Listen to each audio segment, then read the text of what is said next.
I'm not gonna play nice. I'll be the witch you tell your friends about. Welcome, Roxanne Chaput, to Coaching in Session. How are you doing today? I'm incredible. How are you today? I'm doing well. Thank you so much for coming on. So, today I have you on as a celestial guide and coach. Can you please tell the world what you do and how you help? Absolutely. So, the gist of my work really is to heal and to guide others to heal, love, and awaken. The concept of this and the celestial guide, also a celestial and earth generational shaman, so a very traditional ancient healer. And I use these modalities in collaboration with my coaching modalities in order to affect healing at all four layers of someone's being. So when we go to the emotional level, we go to the mental level, we go to the physical capacity, and then we go to the spiritual, the energetical level.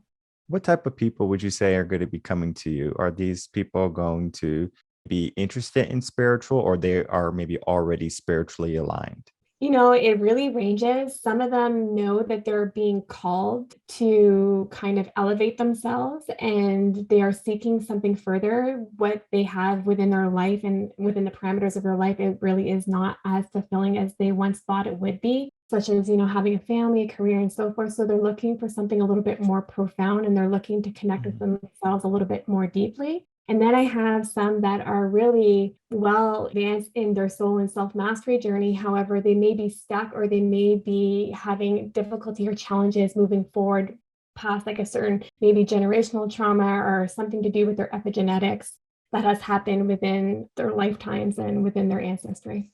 That's interesting because I always deal with like purpose, passion, and gift more so than like finding spirit alignment. I'm not sure if there's a similarity between the two, like finding your purpose, passion, your gift, and then finding your like spiritual alignment. Is there some similarities there? Yeah, absolutely. And I think that when we speak of passion, this sometimes can come from the emotional body or from the mind. And when we speak about passion, this can also come at a soul level, at the cellular level. So when we think about our soul's mission isn't to work 9 to 5 job or to be immersed into our business, even though those things are absolutely incredible. There's a mission behind that. We are here. We are all here. We are all, as humanity, are here to serve others and to serve humanity. So when we think about the divination of who we are and the divine creatures that we are, that we all have a soul's mission and a soul's purpose. And we have passions and we have things that we really like to delve into and just love to have within our life and that we feel passionate about. So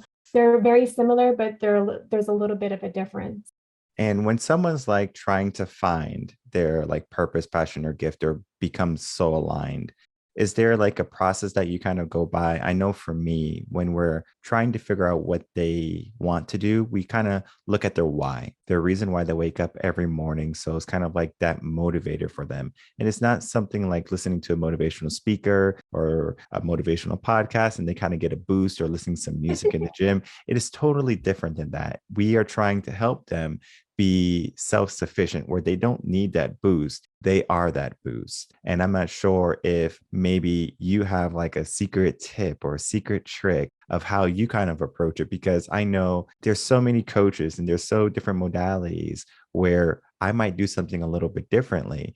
That's the power of having other coaches come on and coaching a session and then to kind of explain what they do and then how they do things because it could be unique. And I think that uniqueness kind of resonate with certain people because some people who might not want to work with me might love to work with you because how you speak, how you approach things, and it just works with their brain pattern.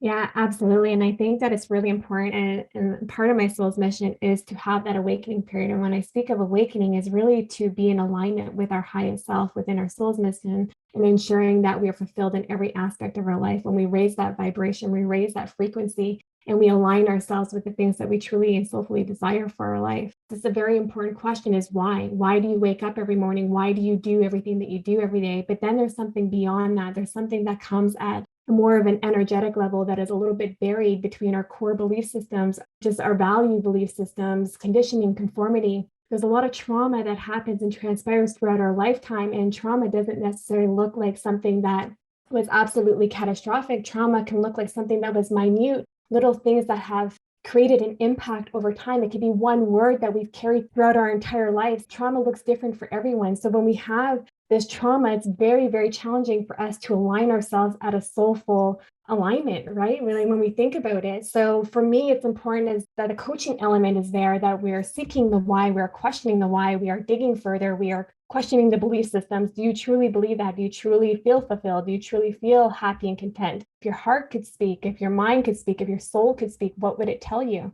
And then there's the element of the shamanism where I bring them into a trance. If we think about neuro-linguistic programming, it's something very similar when we think about hypnotherapy. I bring them to a transient state, and I bring them to a trance so that they can release that trauma, so that they can truly elevate and truly align themselves and truly find that messaging of what their soul is asking them to do.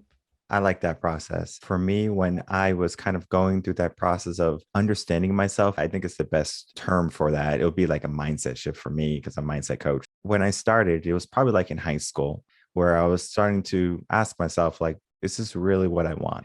A little bit of backstory. I was born, raised Catholic. So I went to church every Sunday. I would go to church, but it was just something like I had to do because my grandmothers would take me. So I would go to church. And then as soon as I'm old enough, I'm now in high school, I had the option to not go to church. And so I didn't. And what I did was I still enjoyed that type of understanding that there's a higher power. I started to kind of go down the more spiritual route where it was more spirituality and then trying to find balance or trying to find an evenness so much of, am I having a good work-life balance, that type of thing? Am I not pushing myself in a way where I feel like I'm selling myself out? When I started to go down that journey, I started to listen to a lot of Zen, Buddhism, and then really getting into that type of mindset, basically. What I learned from there is that my mind actually favors that. So I learned how to be more present. I learned how to be in the moment. And I learned that what I was kind of going down was basically what the system or society has kind of said, hey, do this and then you'll be successful. But when I really looked at who I was, I saw that I wasn't fulfilled. Even though I had a good life, even though I had good things in my life and I had all these good things going for me, happiness was one of those things that wasn't forefront in my mind. So when I was asked the question, finally, after years, I'm in college at this point, are you happy? I really had to look and I really had to ask myself, am I happy? I mean, I had so many friends, I got good grades. You would think as a college student, you would be happy, but it was something missing. And it was that spiritual aspect of making sure I'm doing what I'm supposed to be doing rather than what society says for me to do. I think so many people, they get into this routine of just listening to their parents or listening to their friends, their peer groups, and then they do something that they don't necessarily love. And then they feel like they're trapped and they want to get out, but they don't know how. What are ways that you bring people to that door that's locked in their mind and say, hey, you can open it. You already have the key. You just have to be brave enough and open that door.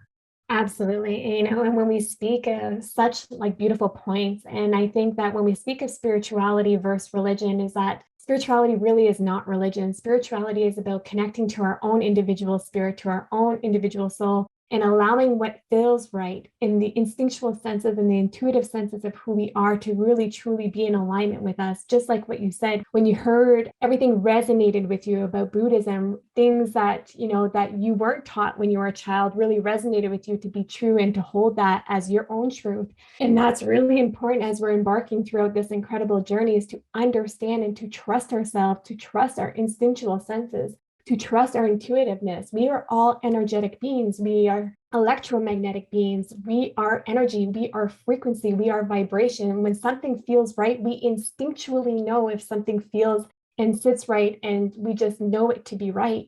When people are embarking throughout this incredible journey and they feel lost and they feel like they're stuck, you have to start trusting yourself. You have to start trusting where you're being guided. When we negate on trusting ourselves, this is when the universe and greater source, divination, however, what your belief system is, creates things and orchestrates things throughout our life so that we can awaken to what we're truly supposed to be in alignment with. And sometimes these things aren't great. Sometimes these things can be very traumatic. It could be a job loss. It could be losing a loved one. It could be a near-death experience. It can come in all shapes and sizes. So it's really important that we start trusting ourselves and that we eliminate the desensitization that we have been subjected to since we were children. We've known ever since we came into this planetary system who we were at the soulful aspect of who we are. And then we lost that along the way because of the conditioning, the conformity. You have to do it this, you have to do it this way, you have to go to school, you have to get a 9-to-5 job.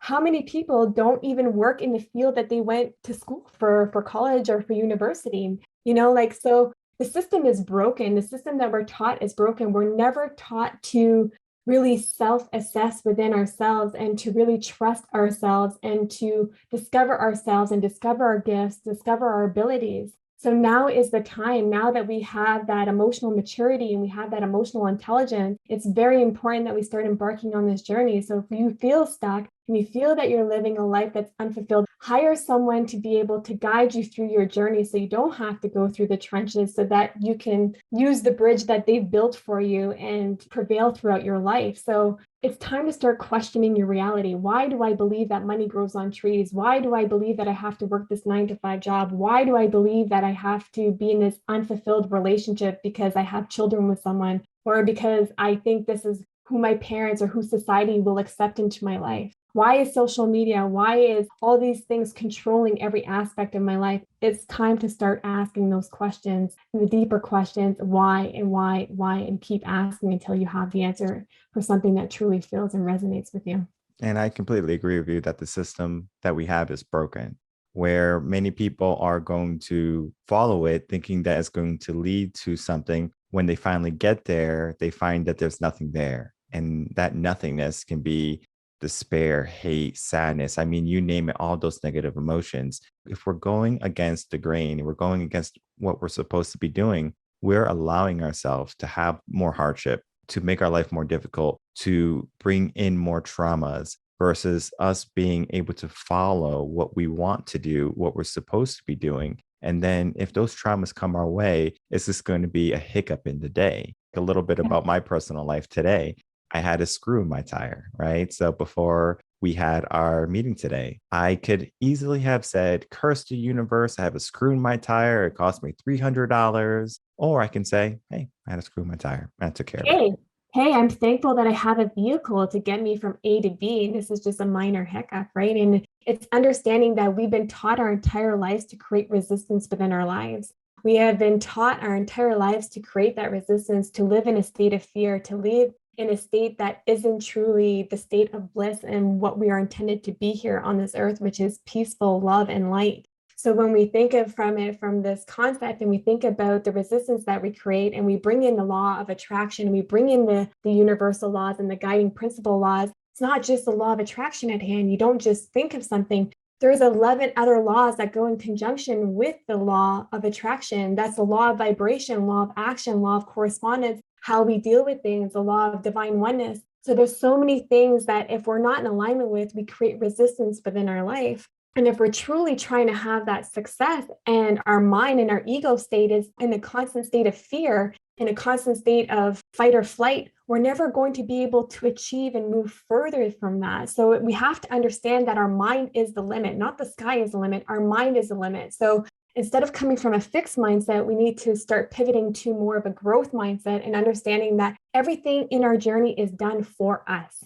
It's not done to us. And that is a really hard concept for a lot of people to understand, because that means that we have to take accountability and that we have to take accountability for our life's choices. And I'm not saying that we have to take accountability for the trauma that has occurred or that has been done upon us, but we do need to take accountability that we maybe enabled something or that we allowed something to transpire within our life, that we didn't create that emotional, that physical or so forth boundary within our life. So it's really important that we have that self-reflection and that introspective reflection as well. Just kind of going back to the story a little bit, I had that choice to curse the world, to hate the world, but I didn't, right? So it's kind of like a word you snuck in there. You only said it once, but peace, right? I found peace with myself. And no matter what comes my way, no matter what type of hardship or challenge or difficulty or life scenario comes my way, I understand that I can always get back to peace. And sometimes it can be difficult. I'm not going to say finding peace and being in a state of total mindfulness is going to be a constant, because even I sometimes fall out of it, but I can pay attention to when I'm out of it. And then I can either appreciate it or get back to it.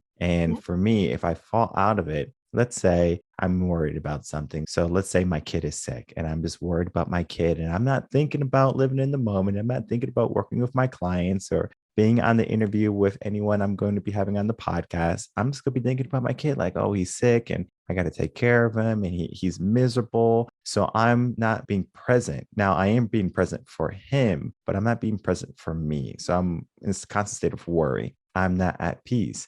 And that makes me kind of lower myself because I'm not operating at 100%, because since he's not 100%, I'm not 100%. So it's kind of like that balance where people can kind of feed off energy. And I think finding energy in a person is so important, because you can really get a good understanding when you're with someone if this energy is a good energy for me. And sometimes we're around people who don't have the good energy that we need in our life, or the energy that we seek.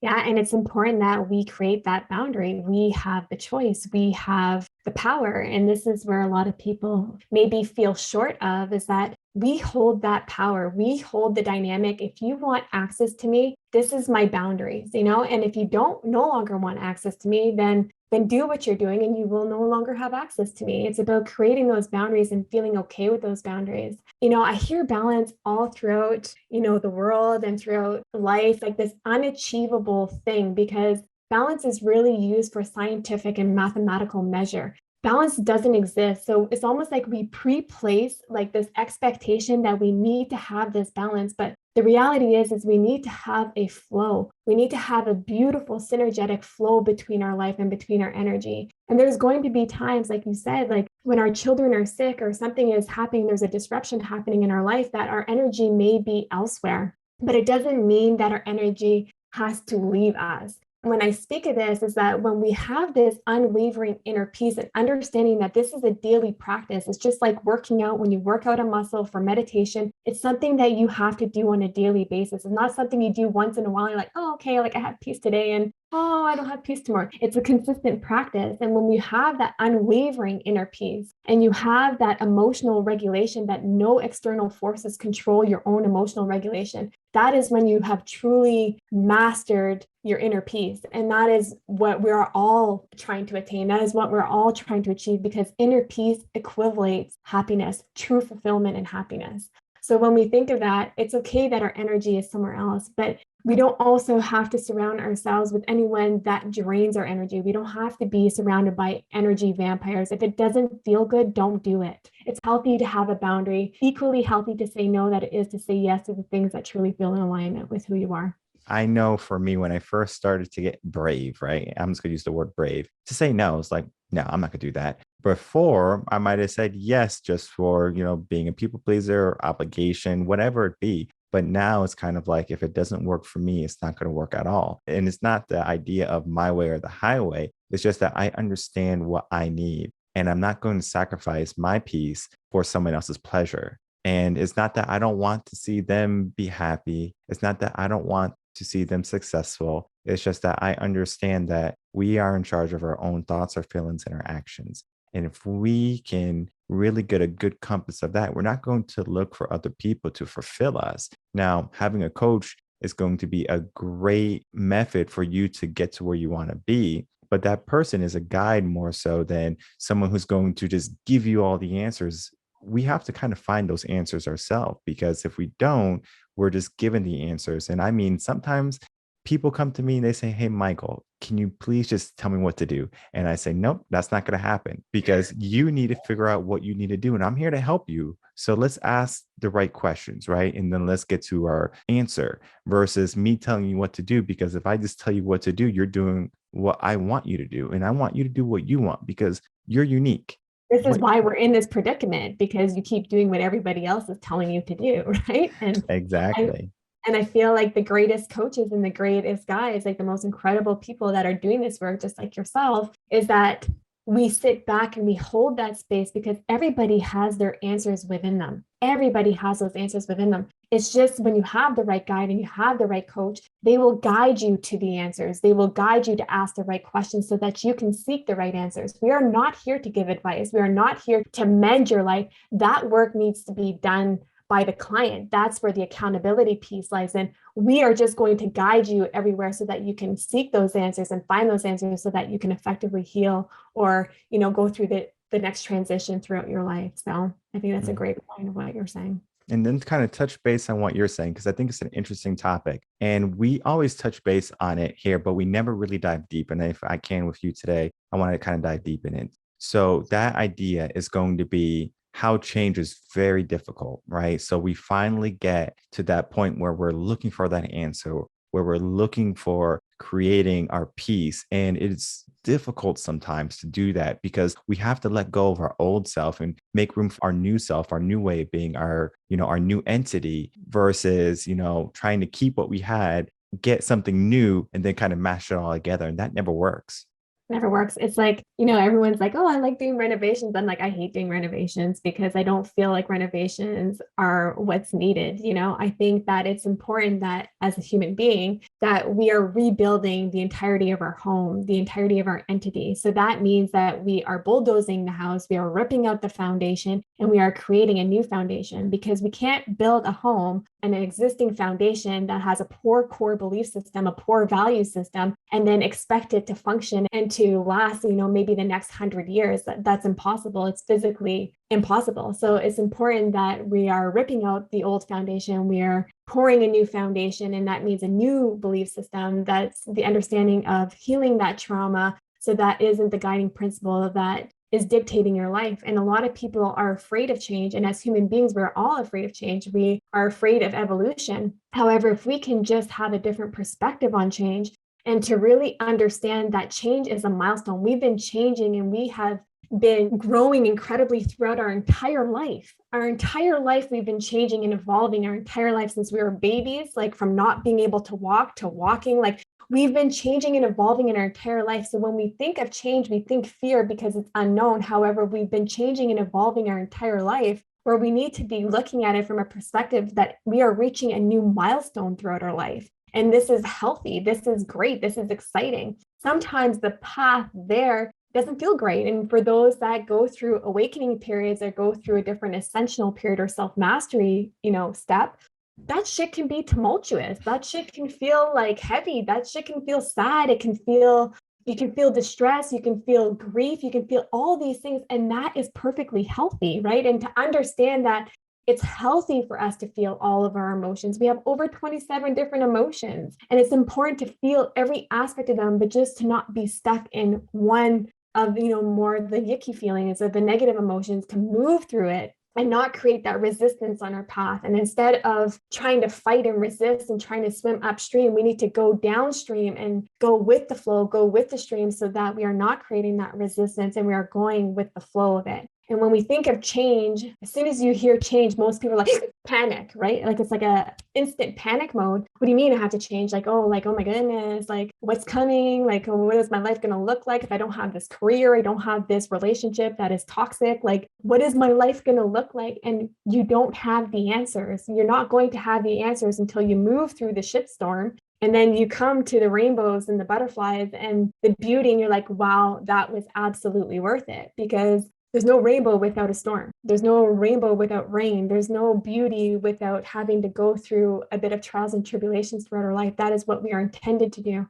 So when we think about change, we have to stop trying to calibrate ourselves in our fear perspective and our fight or flight, and just submit to our journey instead of trying to create that resistance. Yeah, and we know instinctually that we need to change. Something is gnawing at us, like something does not feel right. If you were given something. So for example, let's say I gave you an abundance of money. So let's say, this is for sake of America, I give you $1 million. You're like, oh, I got $1 million now. How long would that happiness last? It's only going to be momentary. And most likely you're going to lose that money within that year. because you don't know how to maintain $1 million. So you have this abundance of money, and before you know it, that money is gone. You have this endorphin rush, you're buying all these things, and then eventually you run out of money. So we run out of happiness too when the money runs out, but you were just given to it, right? So you were given that money, you didn't earn that money. So you feel good, but then you're not good in the end. I think sometimes people, they look for a quick fix, right? They look for, well, how can we get this done quick and easy, right? So they like quick and easy. And then if it can be convenient, that's also a plus. So they look for quick, easy, and convenient, kind of going to your home renovation type of thinking. If we just paint the house, but we really don't do the work to like prep, right? So there's holes in the drywall. There's going to be, nails sticking out. So it's kind of like we put some paint over it, thinking it's going to just spruce up the place, but there's still so much work that needs to be done that's underneath the paint. And for me, when I went on that journey, I got rid of everything. And it felt crazy to me because I was totally lost for some period of time where I was kind of like, just like in a daze, like, what's going on? I built my whole life to this point and I got rid of everything. So I finally was able to build the way I wanted to versus what society was telling me to build. And then I can really say, okay, I like this. I like this. I even got to the point for my first shift was I was building up pretty good. And I was like, I like everything. And then got to the point where I was like, I don't like it. Tore it all down again. I'm lost again. So it's kind of like that journey of always being ready to keep on building and to keep on trying. And sometimes people, they just get to that point and they're like, well, this is how it's going to be. And they just accept what they have rather than starting over. And I find that's a huge detriment to many people because they have more to give. It's just that they're tired maybe, or they just don't believe that they can do it. Absolutely. And I think that, you spoke of something really great is that there is no such thing in life as instant gratification equaling sustainability and maintainability. There is no such thing. And when we come from, like what you said, like if I won $1 million, if my epigenetics aren't correct, if my core belief systems aren't correct, if my vibration and my frequency aren't correct, you are going to lose that money. You're going to spend it illegitimately. You're going to do things with it that, like thinking that this is happiness. And as soon as the money starts going down in numbers, you're like, oh, like I'm really not happy. I'm not fulfilled. And money can create an incredible abundance throughout our life, but it depends on the vibration and the frequency that we are. Money is one of the hardest things to attain and to align ourselves with. So when we can actually master that frequency and that vibration to really gravitate that toward our life, money is not the equivalence of happiness. Happiness comes from within, and that's the inner peace that we feel. That is the true balance of happiness. That is the true, definition of happiness in my eyes. And when we are thinking that everything should be instant gratification and that we really shouldn't even, have to work for something or put the law of action into effect and the law of correspondence into effect, then we're really working in our demise. And it's really important as we're going through this journey. And like just what you said, when you're going through different, essential periods of self-mastery periods, and as you're embarking on this journey, that this journey is everlasting. Like we will be doing this journey for our entire life. Like the self-work doesn't stop. Like self-love doesn't stop. Inner peace, these things never stop. They just progress and they get a little bit better and we get a little bit more advanced throughout our journey. And it's understanding that we need to start surrendering. We need to start surrendering to our journey and not creating that resistance and really just allowing what's going to transpire. Because as soon as, like you said, like you're in your journey and something happened, you're like, oh no, like I don't like that. Like I'm going to rebuild. Well, a lot of people will create that resistance where they're still going to try and swim upstream for so long. They're going to be exhausted. They're going to be depleted. Their energy is gone. And then they wonder why, like, they feel so miserable because they didn't surrender to their journey. The quicker that we surrender, the quicker that we release that need to be in control, is the quicker that everything aligns itself and that we elevate our vibration and our frequency. And if we use like an analogy of rock climbing or just analogy of like the quickest route to any A to B is going to be a straight line. Now, if you're rock climbing, that might not be the case because if you're trying to go up like a steep cliff section, right, where there's just no gripping for you, you're going to have a very difficult time getting past that point. So sometimes you might have to shimmy to the left, shimmy to the right, and then kind of keep on moving up. we're still making progress, even though it's a slow detour or small detour. Now we're able to keep moving toward our goal. And sometimes people try to get to their goal as quick as possible. And then as soon as they're on that way there, they finally get a hiccup, that part where they're supposed to shimmy right or left. And they go, you know what? I can't, because the goal is supposed to be right there. It's supposed to be easy. And it's not easy. If we look at the things that come easy for us, those things are not going to be as appreciated long term, right? I'm going to appreciate things that I work for and not so much of the things that just come easy to me, because they become mundane. They become natural. So we have to really get into the mindset of challenging ourselves, because if you ask yourself where you were 5 years ago, most likely you're in a better place. Typically, most people are in a better place 5 years apart. Now, there could be some type of detrimental trauma or experience that might have happened in your life, so you might not be there. But most people grow. And the way you thought 5 years ago is not the same way you think about today. I can just look back at high school, how I thought in high school. And I know I saw one of your podcasts about the ego. My ego was inflated in high school. So when I was getting out of high school, I had to get rid of my ego also. The ego wasn't helping me in the way I wanted it to help me. Even though it was helping me in high school, it wasn't helping me in college. I had to make the adjustment. So I didn't keep what I attained. I adjusted for where I was. And many people just try to keep what they have, then adjust accordingly. But sometimes you have to do a total pivot when it comes to life and then your whole structure. I love what you've said, is that we don't always have to be going up on a journey. Sometimes we're going to have lateral shifts. Sometimes we are going to step laterally, and that's okay. There's a learning in absolutely everything. And if we are in a constant state, emotional state of happiness, if you were in a constant state of emotional happiness, would you actually truly appreciate happiness for what it is? No, you wouldn't, because you wouldn't know anything different. You wouldn't feel anything different. And what we do is we desensitize and we take advantage of things. We take advantage of our feelings. So it's important that we have that fluctuation. But like I was saying earlier, it's just important to not get stuck in like a negative emotion like depression or anxiety. If you're feeling it, feel it, discover it, find the root of it, and then move forward. Just don't stay within an emotion. But it's important that we have these ranges of emotions. And it's important that we are not just functioning at an ego state. Our ego does serve us. There's great things that the ego does. It keeps us safe. It has all these incredible functions that it does. However, in the same breath, it also prevents us from living our life if we don't utilize our brain in the correct manner. And if we allow the ego state and the fear state to really dictate our lives, it can be very detrimental to us. So it's important that we are functioning at a soulful level, that we are functioning from the intuitive part of ourselves, the instinctual sense of ourselves, our heart. We have to start following these things. These are our guiding principles. The logical sense will always create that self-doubt. It will always create fear. It will always create every reason why we shouldn't move forward with something or that we shouldn't do something. Life isn't meant to be easy. It's meant to have trials and tribulations. It's meant to learn. We are teachers. We are students. We are continuously learning, and we are continuously teaching others as we go through our own individual journeys. So it's really important to understand that and to appreciate that and to honor that aspect of who we are. We are soulful beings intended to have this incredible physical experience. We are not physical beings having a soulful experience. So it's really to truly be able to reckon that and to really bask in that and to appreciate that and to feel empowered within that. You're right. We're not always going to be happy. We're not always going to be in the state of depression or sadness. Sometimes we can get stuck there for quite some time, especially when it comes to depression. We might get stuck there longer than happiness. So I know I talk about this quite often on the podcast and my blogs, where you will feel happiness for 90 seconds, maybe a day, but you'll be depressed for a whole week. And then you wonder why your life is not primed for success or primed for achieving more. And it's because you're just thinking in a negative state, and that negativity is weighing you down like an anchor. Absolutely. And I think that we have to really come back to the basics, that peace and love and light is simple.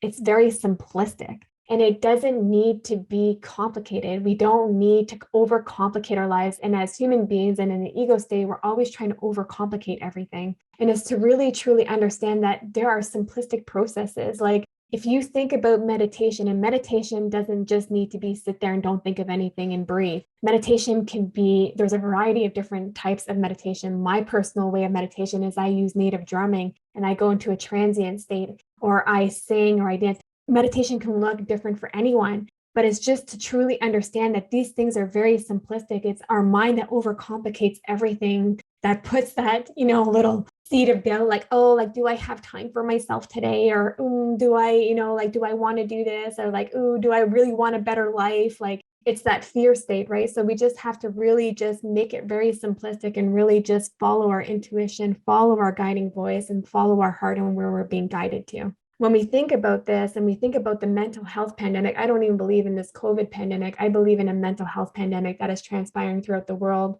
The lives that are being taken, the depression and the anxiety that we're seeing on the rise. This is because people are disconnected from their soul. They are disconnected from their emotions because they're only calibrated in their fear state, and they're only calibrated within their mind, and they're not coming to the soulful aspect of who they are. Because if they were, we wouldn't be in the crisis that we're in mental health wise.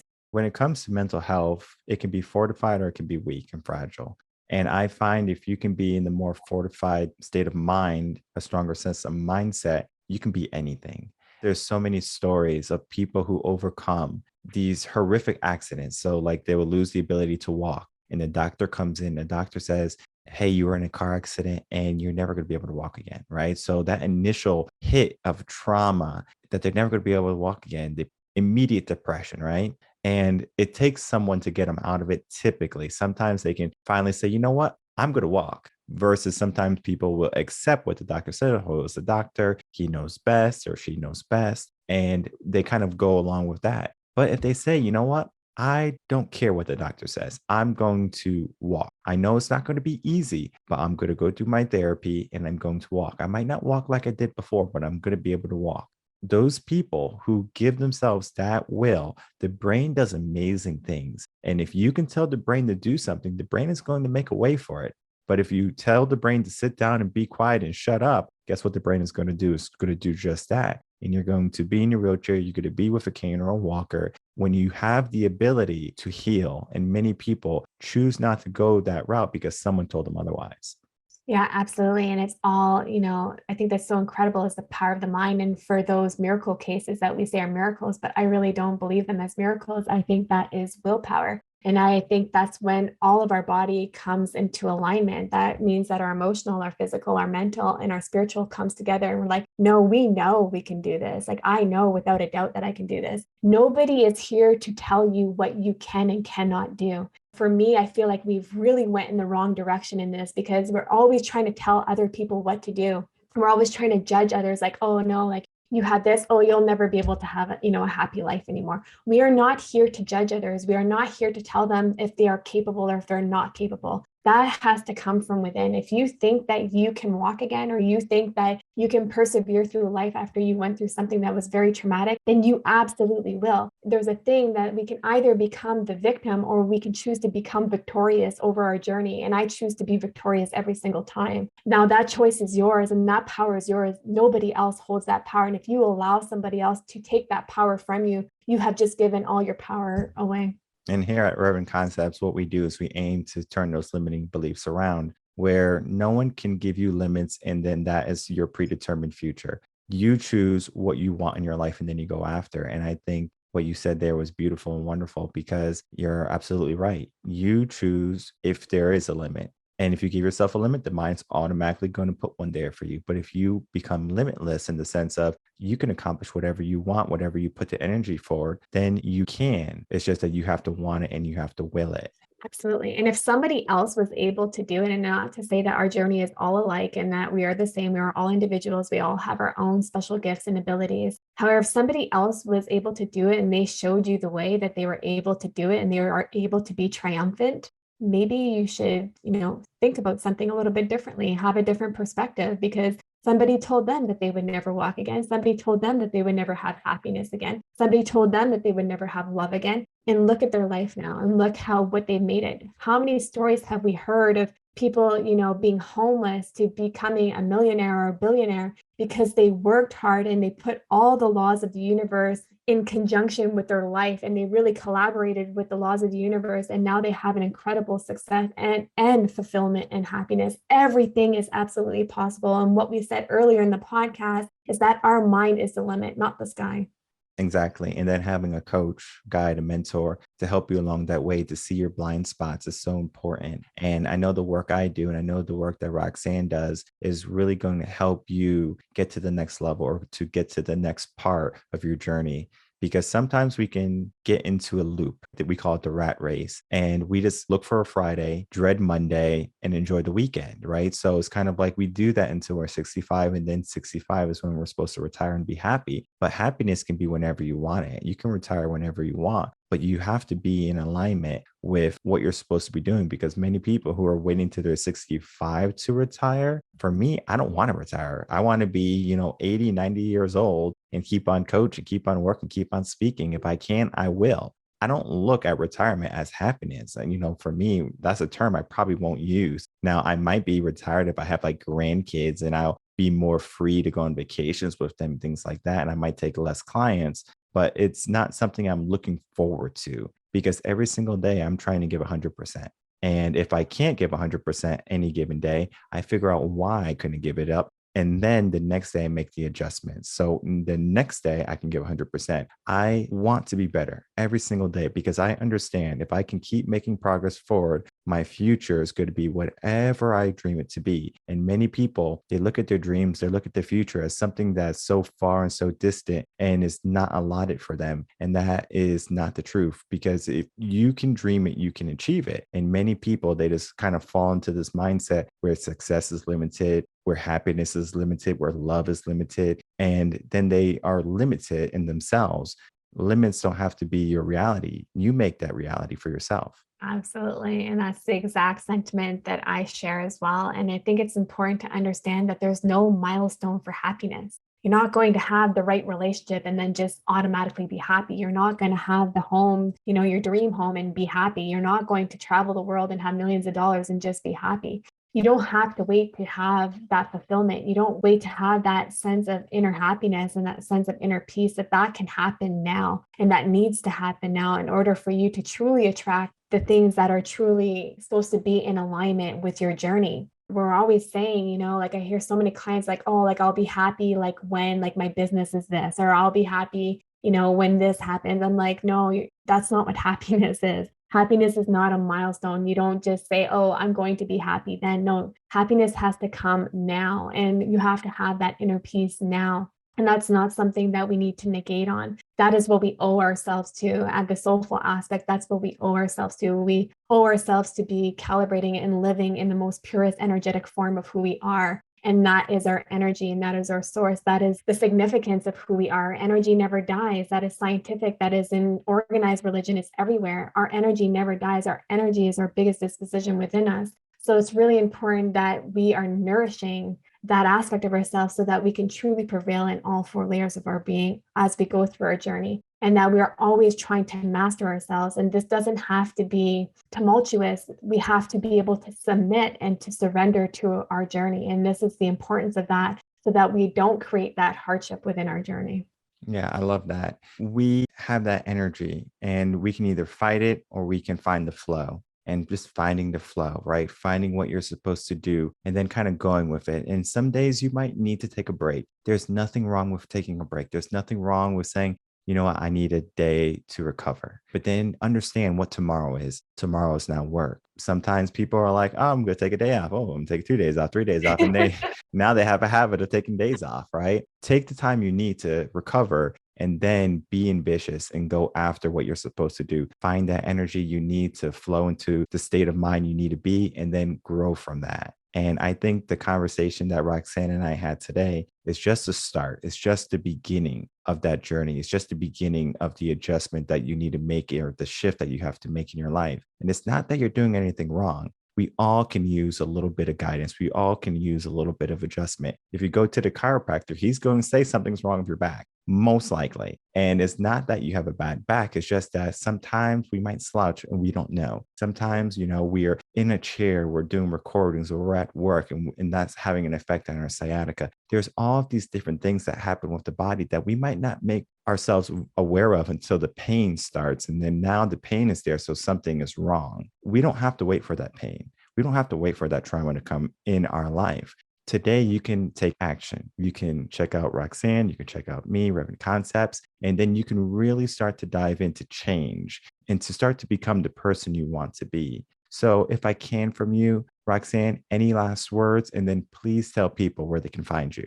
Absolutely. So my words here are really just to trust yourself, trust your intuitive senses, trust your instinctual senses. If you feel lost, hire a guide, hire a coach, hire someone to really elevate you, because we would never travel the world without a navigation system or a map. And it's the same thing when it comes to our own spirituality and our own soul and self-mastery work. We all have our mentors, we all have our gurus. So don't allow fear to prevent you from really achieving greatness, and that everybody has incredibleness within them. They all have amazingness within us, and we all have an incredible light. And to understand that we do have light and we do have dark energy, and that is perfectly healthy. We are intended to be light and dark, just like yin and yang, and we are made of light and dark matter, and honor both of those lights.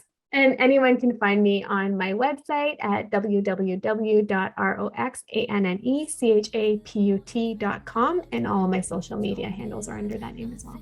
Perfect. And of course, all your links are going to be in the description box below for anyone to find you and reach you easily. And I encourage people to check the work she does. She has many inspirational short videos. I was watching some today. They're always insightful. So I encourage you to check those out and then reach out to her if you're wanting to work with her. She has a playful, unique energy, and I love it. I want to thank you, Roxanne, for coming on, coaching a session, great conversation, and filled with so much wisdom. Awesome. Thank you so much for allowing me to be in your space. It was truly an honor. Of course.